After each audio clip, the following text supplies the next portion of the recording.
طاسة البيض الملكي، فطار الأبطال. اتفرج على الفيديو. وأول حاجة أجيب حلة صغيرة وأحط فيها مية، وأحط فيها بطاطس مكعبات، وكده تبقى البطاطس استوت. أصفيها وأشيلها على جنب، وأجيب الطاسة وأحطها على النار، وأحط فيها زيت، وأقلب زبدة كبير، وبصلة صغيرة متقطعة شرايح. وبعد ما البصلاية بقت لونها ذهبي زي ما انتم شايفين، هنزل عليها بالبيض.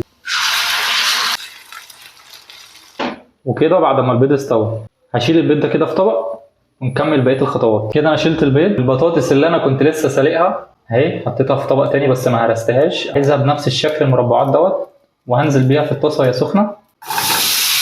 وبعد كده بقى احط البيض دلوقتي، ومعايا جبنه موتزاريلا، وهنزل بشويه كزبره، هغطي عليها شويه لحد ما الجبنه تسيح.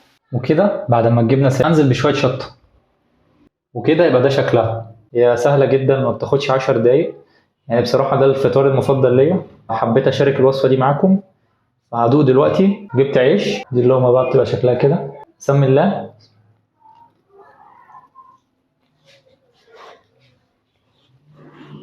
جامده جدا وربنا، جربها هتعجبك الطريقه ديت، وصحيه زي ما انتم شايفين كده، عباره عن بيض وبطاطس. فيا رب تجربوها. ولو لسه ما عملتليش فولو اعمل لي فولو، انا بنزل فيديو كل يوم. وهكمل اكل انا بقى واسيبكم. سلام.